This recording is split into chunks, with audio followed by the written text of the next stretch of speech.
మక్కబీయులు రెండవ గ్రంథము 13వ అధ్యాయము. మెనెలాసు దుర్మరణము. 149వ ఏట యూదా మక్కబీయుడును అతని అనుచరులను అంటియోకసు యూపతోరు పెద్ద సైన్యముతో యూదా మీదికి దండెత్తి వచ్చుచున్నాడని గ్రహించిరి. ఆ రాజు సంరక్షకుడు అతని మంత్రి లీసియాసు కూడా అతనితో వచ్చుచున్నాడని వినిరి. మరియు ఆ రాజు గ్రీకు పదాతులు 120,000 మందిని, రౌతులు 5,300 మందిని, ఏనుగులు 22 చక్రములకు వాడి అయిన కత్తులను అమర్చిన రథములు 300 ప్రోగు చేసుకుని వచ్చుచున్నాడని వినిరి. మెనెలాసు కపటముతో శత్రువుల కోపు తీసుకొని వారిని ప్రోత్సహింప మొదలెడెను. అతనికి కావలసినది తాను ప్రధాన యాజకుడిగా కొనసాగుటయే కాని మాతృదేశపు మేలు కాదు. కాని రాజాతి రాజైన ప్రభువు అంటియోకసును మెనెలాసు మీద విరుచుకొని పడినట్లు చేసెను.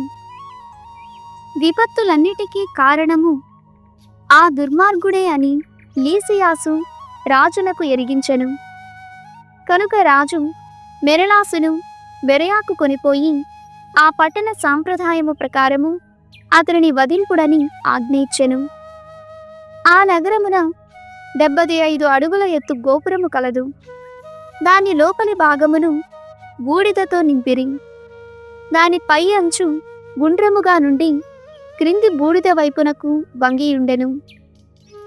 దేవాలయము సొమ్మును అపహరించిన వారిని గాని ఇతర పెద్ద తప్పులు చేసిన వారిని గాని ఆ గోపురము మీదికి తీసుకుని వెళ్ళి క్రింది బూడిద మీదికి పడద్రోసి చంపెడివారు. దుర్మార్గుడు మెనెలాసును అదే చావు చచ్చెను.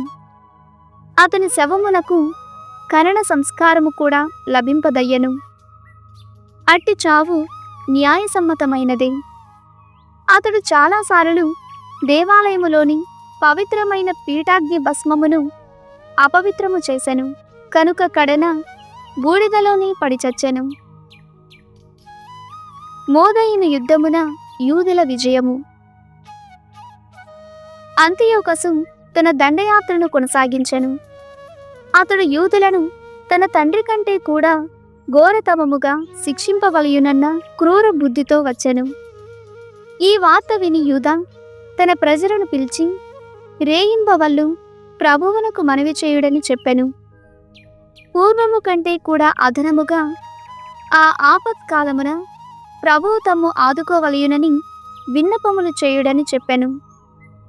వారి ధర్మశాస్త్రమును, దేశమును, పవిత్ర మందిరమును నాశము కానున్నవని నుడివెను.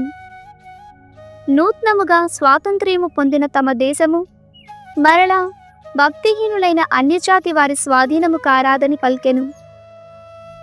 ఎల్లరును యూదా ఆజ్ఞ పాటించి 3 నాళ్ల పాటు ఉపవాసముండిరి. వారు నేల మీద బోరగిలపడి కన్నీళ్లు కార్చుచు కరుణాలువైన ప్రభువును ప్రార్థించిరి. అంతటా యూదా వారికి ప్రోత్సాహము కలుగునట్లు మాటలాడి యుద్ధమునకు సన్నద్ధులు కండని చెప్పెను. అతడు యూద నాయకులను వ్యక్తిగతముగా సంప్రదించెను. అంటియోకసు యూదయ మీదకెత్తి వచ్చి యెరూషలేమును ముట్టడించిన దాకా తాము యుద్ధమునకు తలపడకుండా మెదలకుండా ఉండుట మంచిది కాదని నిర్ణయించుకొనెను. దైవ బలముతో పోయి త్రోవలోనే రాజును ఎదుర్కొనుట శ్రేయస్కరమని తలంచెను. అతడు జయాపజయములను సర్వసృష్టికర్త అయిన ప్రభువునకే వదిలివేశెను. తన సైనికులు మాత్రము శౌర్యముతో పోరాడవలయునని చెప్పెను. వారు తమ ధర్మశాస్త్రము, దేవాలయము, నగరము, దేశము, తమ ప్రత్యేక జీవిత విధానము మొదలైన వాని కొరకు ప్రాణములర్పించుటకు కూడా సిద్ధముగా నుండవలయునని హెచ్చరించెను. యూదులు మోదయిను చేరువలో శిబిరము పన్నిరి. యూదా తన అనుచరులు దేవుని నుండి విజయము అను వాక్యమును యుద్ధనాదముగా వాడుకోవలయునని చెప్పెను.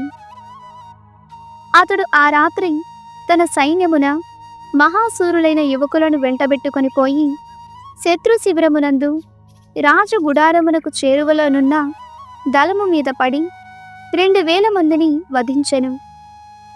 అతడు అనుచరులు శత్రువుల ఏనుగులన్నిటిలోనూ పెద్దదానిని దాని మావటి వానితో పాటు చంపిరి. యూదా అతని వీరులు శత్రు శిబిరమునందెల్లా భయమును కలవరమును పుట్టించి విజయమును చేపట్టి తిరిగి వచ్చిరి. అప్పుడే తెలతెలవారుచుండెను. ప్రభువు శత్రువు నుండి యూదాను రక్షించుట వలన ఈ విజయము సిద్ధించెను. ఆంతియోకసు యూదులతో సంధి చేసుకొనుట. రాజు యూదుల పరాక్రమమును చవిచూచెను కనుక యుక్తితో వారి దుర్గములను పట్టుకోజూచెను. అతడు యూదుల బలమైన దుర్గమగు బేత్సూరును ముట్టడించెను. కాని యూదులు అతనిని ఓడించి తరిమి కొట్టిరి. యూదా ఆ దుర్గమును రక్షించు వారికి ఆహార పదార్థములను పంపెను. కాని రోడోకసు యూద సైనికుడు శత్రువులకు రహస్య సమాచారమును అందించెను. వారు అతనిని గుర్తుపట్టి వధించిరి. రాజు బేత్సూరు దుర్గరక్షకులతో సంధి చేసుకునుటకు 2 సార్లు యత్నము చేసెను. ఆ సంధి కుదిరిన తరువాత అతడు తన సైన్యము నచ్చటి నుండి మరలించుకుని పోయెను. అటు తరువాత అతడు యూదా మీదికి దాడి చేసెను కాని మరలా ఓడిపోయెను. అంతలో ఆంటియోకియాలో రాజ్య వ్యవహారములను పర్యవేక్షించుచున్న ఫిలిప్పు రాజు మీద తిరుగుబాటు మొదలుపెట్టెనని వార్తలు వచ్చెను. ఈ సమాచారము విని అంటియోకసు దిగ్భ్రాంతి చెందెను. అతడు యూదులతో సంధి చేసుకొనగోరెను. వారు నిర్ణయించిన షరతులకు అంగీకరించెను. వారి హక్కులను న్యాయబుద్ధితో మన్నింతునని మాట ఇచ్చెను. యూదులతో సంధి కుదుర్చుకొని బలినర్పించెను. దేవాలయమునకు ఉదారముగా కానుకలు అర్పించి దాని పట్ల గౌరవమును ప్రదర్శించెను. తన్ను దర్శింపవచ్చిన మక్కబీయుని ఎడల దాక్షిణ్యము చూపెను. టోలమాయిసు నుండి గెరారు వరకు గల దేశమునకు హెగెమోనిడెసను రాష్ట్రపాలకునిగా నియమించెను. తరువాత రాజు టోలమాయిసునకు వెళ్ళిపోయెను. అచటి ప్రజలు రాజు యూదులతో చేసుకొనిన సంధిని గూర్చి ఆగ్రహము చెందిరి. ఆ సంధిని రద్దు చేయవలయునని కోరిరి. కాని లీసియాసు వేదిక మీదికెక్కి సంధిని సమర్థించుచు మాటలాడి ప్రజలను ఒప్పించెను. కనుక వారు సంధిని అంగీకరించి అలజడి మానుకొనిరి. అటు పిమ్మట అతడు అంతియోకియాకు వెడలిపోయెను. రాజు యూదా మీదికి దాడి చేసి వెనుదిరిగిపోయిన వృత్తాంతమిది. సొలొమోను జ్ఞాన గ్రంథము 15వ అధ్యాయము. ఇశ్రాయేలీయులు విగ్రహారాధనకు పాల్పడలేదు. మా దేవుడవైన ప్రభు, నీవు దయగల వాడవు, విశ్వసనీయుడవు, సహనవంతుడవు, ఈ విశ్వమంతటిని కరుణతో పరిపాలించువాడవు. మేము పాపము చేసినను నీ శక్తిని అంగీకరింతుము. కనుక మేము నీ వారలమే. కాని మేము నీ వారలమని గ్రహించి పాపము చేయకుందుము. నిన్ను తెలుసుకొనుటయే సంపూర్ణ నీతి. నీ శక్తిని గుర్తించుటయే అమరత్వము. నరులు మాయతో చేసిన దుష్ట వస్తువుల వలన కాని, ఏ కళాకారుడో చిత్రించిన నిరర్ధక చిత్రముల వలన కాని, పలు రంగులు పూసిన విగ్రహముల వలన కాని మేము తప్పుదారి పట్టలేదు. అట్టి వస్తువులను చూచి మూర్ఖులు ఆశపడుదురు. వారు చచ్చి నిర్జీవములుగా ఉన్న ప్రతిమలను సేవింతురు. అట్టి వస్తువులను తయారు చేయువారు, వానిని పూజించువారు దుష్టత్వమును అభిలషించుచున్నారు. వారు తమ నమ్మకమునకు తగిన ఫలితమునే బడయుదురు. కుమ్మరి చేయు బొమ్మలను కొల్చువారు మూర్ఖులు. కుమ్మరి మెత్తని మట్టిని మలచి మనకు ఉపయోగపడు పరికరములను జాగ్రత్తగా తయారు చెయ్యును. అతడు ఒక్కటే రకపు మట్టితో ఒకటే రకపు పాత్రలు చెయ్యును. అయినను నరులు వానిలో కొన్నిటిని గౌరవప్రదమైన కార్యములకును కొన్నింటిని నీచమైన కార్యములకును వినియోగింతురు. ఏ పాత్రమునే కార్యములకు వాడవలెనో కుమ్మరియే నిర్ణయించును. ఆ కుమ్మరి కొలది కాలము క్రితమే మట్టి నుండి చేయబడినవాడు. కొలది కాలమైన పిదప తనకీయబడిన ఆత్మను తిరిగి దేవునికి అప్పగింపవలసిన సమయము వచ్చినప్పుడు అతడా మట్టిలోనే కలిసిపోవును. అట్టివాడు అట్టి మట్టినే తీసుకొని వ్యర్థ ప్రయాసతో నిరర్ధకమైన దైవమును మలచును. ఆ కుమ్మరి కొలది కాలము మాత్రమే జీవించి త్వరలోనే చనిపోవువాడు. కాని అతడా విషయమును ఏమాత్రము తలపోయడు. అతడు బంగారము, వెండి, ఇత్తడి పనివారలతో పోటీపడి వారి వలె తానును బొమ్మలు చేయగోరును. తాను చేసినవి నకిలీ వస్తువులైనను వానిని చూచి గర్వించును. అతని హృదయము బూడిద ప్రోవు వంటిది. అతని ఆశ మురికి కంటెను హేయమైనది. అతని జీవితము మట్టి కంటెను నీచమైనది. అతడు క్రియాశీలకమును ప్రాణమయమునైన ఆత్మను తనలోనికి ఊది తన్ను మలచిన దేవుని అర్థము చేసుకోడయ్యను. అతడు నరజీవితమొక నిష్ప్రయోజకమైన ఆట అనుకొనెను. డబ్బు సంపాదించు అంగడి అనుకొనెను. దుష్ట మార్గముననైనను సరే నరుడు సొమ్ము చేసుకోవలనని ఎంచెను. ఒకే మట్టి నుండి విగ్రహములను పగిలిపోవు పాత్రములను కూడా చేయువాడు తాను చేయునది పాపకార్యమని తప్పక గ్రహించును కదా. ఐగుప్తీయుల విగ్రహారాధనము. అని ప్రభు పూర్వము నీ ప్రజలను పీడించిన శత్రుజాతి నరులలోకెల్ల మూర్ఖులు, శిశువుల కంటే కూడా అజ్ఞానులు. వారు తాము కొల్చు అన్యజాతుల విగ్రహములల్లా దైవములని నమ్మిరి. అవి తమ కంటితో చూడజాలవు, నాసికతో గాలి పీల్చుకోజాలవు, చెవులతో వినజాలవు, వ్రేళ్లతో తాకి చూడజాలవు, కాళ్లతో నడువజాలవు. నరమాతృడొకడు వానిని చేసెను. తనలోని శ్వాసను ఎరవు తెచ్చుకొనిన వాడొకడు వానిని మలచెను. ఏ నరుడును తనకు సరి సమానమైన వేల్పును చేయజాలడు. మర్త్యుడు తన పాపపు చేతులతో చేయు బొమ్మలు కూడా చచ్చినవే. నరుడు పూజించు ప్రతిమల కంటే నరుడే ఘనుడు.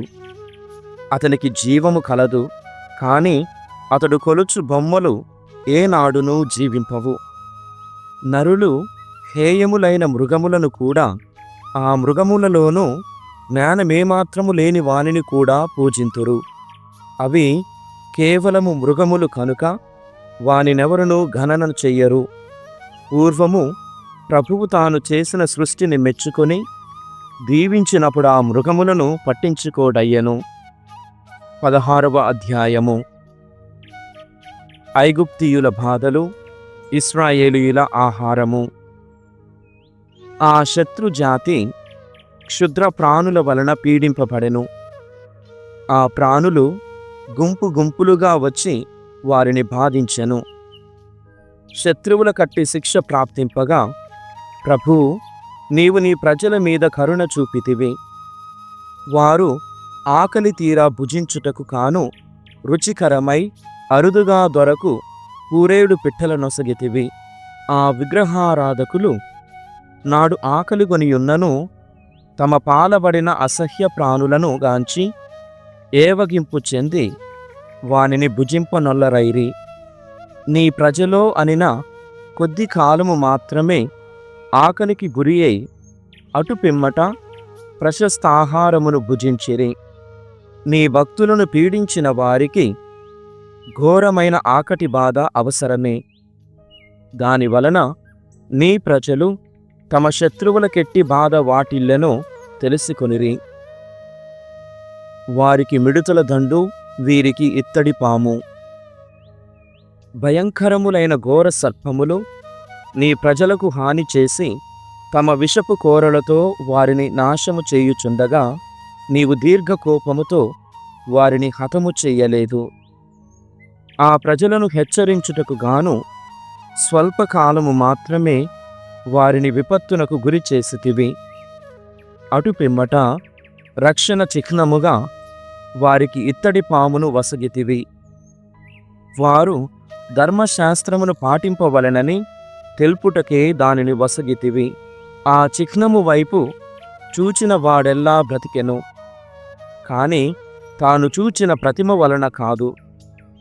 నరులెల్లరినీ రక్షించు నీ వలననే అతడు రక్షణము పొందెను. ప్రజలను సకలాపదల నుండి కాపాడువాడకు నీవే అని ఈ క్రియ ద్వారా నీవు మా శత్రువులకు తెలియచేసితివి. మిడతలు విషపు ఈగలు కరవగా మా శత్రువులు చచ్చిరి. ఆ చావు నుండి వారిని కాపాడుట దుర్లభమయ్యెను. అట్టి క్షుద్ర ప్రాణుల ద్వారా చచ్చుట వారికి తగియే ఉన్నది. కాని విషసర్పముల కోరలు కూడా నీ తనయులను నాశము చెయ్యలేదు. నీవే కరుణతో వారిని ఆదరించి కాపాడితివి. ఆ ప్రజలు పాములు కరువగా శీఘ్రమే విషము విరిగి బ్రతికిరి. వారు నీ ఆజ్ఞలను జ్ఞప్తికి తెచ్చుకొనుటకే నీవా ఉపద్రవమును తెచ్చిపెట్టితివి. లేదేని వారు నిన్ను విస్మరించి నీ కరుణను కోల్పోయేడివారే. మూలికలు కాని మందుకట్టులు గాని వారి జబ్బును నయము చెయ్యలేదు. ప్రభు, ఎల్లరి వ్యాధిని నయము చేయు నీ వాక్కే వారికి ఆరోగ్యము దయచేసెను. జీవము మీదను మరణము మీదను నీకధికారము కలదు.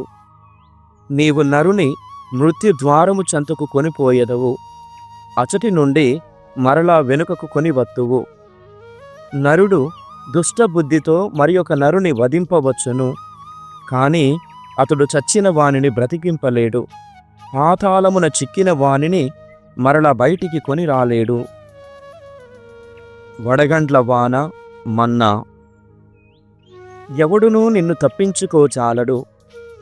నిన్నంగీకరింపని దుష్టులను నీవు మహాబలముతో శిక్షించితివి. ఘోరమైన వడగండ్ల వాన వారిని వెన్నాడెను. పిడుగుల అగ్ని వారిని దహించి వేసెను. ఆశ్చర్యకరమైన సంగతి ఏమనగా, అన్నిటినీ చల్లార్చు నీటిలోనే అగ్ని ఉధృతముగా మండెను. పుణ్యపురుషులను రక్షించుటకు ప్రకృతి శక్తులు కూడా పోరాడును. ఒక పర్యాయము ఆ నిప్పు చల్లారిపోయి దుష్ట శిక్షణకై పంపబడిన మృగములను సంహరింపదయ్యను. ఈ చర్య ద్వారా దైవ శిక్ష తము వెన్నాడుచున్నదని ఆ దుష్టులు గుర్తించిరి. కాని మరి ఒక పర్యాయము చుట్టూను జలములావరించియున్నను ఆ అగ్ని మామూలు నిప్పు కంటెను ఉజ్వలముగా మండి దుష్టుల పంట పొలములను కాల్చివేసెను. కాని నీ ప్రజలకెట్టి విపత్తు వాటిల్లలేదు. నీవు వారికి దేవదూతల ఆహారమును వసగితివి. వారెట్టి శ్రమ చేయకున్నను నీవు వారికి స్వర్గము నుండి సిద్ధాన్నమును వసగితివి. అది అన్ని రుచులు కలిగి అందరి అభిరుచులకు సరిపోయెను. నీ ప్రజలనిన నీకిష్టమని ఆ భోజనము రుజువు చేసెను. ఆ ఆహారము ప్రతి నరుని రుచికనుగుణముగా మారిపోయి ప్రతివాని కోర్కెను తీర్చెను. ఆ భోజనము మామూలుగా మంచు వలె కరుగునదైనను ఇప్పుడు నిప్పునకు కూడా కరగదయ్యను. జోరుగా వాన కురిసి వడగండ్లు పడునప్పుడును శత్రువుల పంట పొలములను కాల్చివేసిన అగ్ని ఇప్పుడు తన శక్తిని తాను మరిచిపోయి నీ తనయులకు భోజన సదుపాయమును కలిగించెనని ఈ సంఘటనముల వలన నీ ప్రజలు గ్రహింపగలిగిరి. సృష్టి తన్ను కలిగించిన నీకు విధేయమయ్యుండి తన శక్తిని కూడగట్టుకొని దుర్మార్గులను శిక్షించుటకు పూనుకొనును. కాని నిన్ను నమ్మిన సజ్జనుల ఎడల శాంతము వహించి వారికి మేలు చెయ్యును.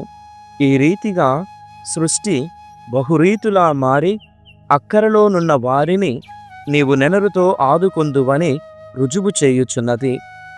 ప్రభు, ఈ సంఘటనము వలన పొలములో పండిన పంటలు తమ్ము పోషింపజాలవనియు, నిన్ను నమ్మిన వారిని నీ వాక్కే పోషించుననియు నీ గారాబు బిడ్డలు గుర్తింతురు. అగ్ని కూడా నాశము చేయలేని ఆ ఆహారమును సూర్యుని ప్రథమ కిరణముల వేడిమి సోకినంతనే కరిగిపోయెను. మేము ప్రొద్దు పడవక మునిపే మేల్కొని నీకు వందనములర్పింపవలెననియు, వేకువనే నీకు ప్రార్థన చేయవలెననియు దీనిని బట్టియే విశదమగుచున్నది. కృతజ్ఞత లేని నరుని ఆశలు పొగమంచు వలె కరిగిపోవును, వాడక వదిలివేసిన నీటి వలె ఇంకిపోవును. సామెతల గ్రంథము 25వ అధ్యాయము. శాంతవచనములతో రాజును కూడా ఒప్పింపవచ్చును, మృదువైన జిహ్వ గట్టి ఎముకను కూడా విరగగొట్టును. తేనెను కూడా మితము మీరి భక్షింపరాదు, భక్షించినచో వాంతి అగును. అట్లే పొరుగువాని ఇంటికి కూడా మాటి మాటికి వెళ్ళరాదు, వెళ్ళినచో అతనికి విసుగెత్తి నిన్ను చీదరించుకొనును.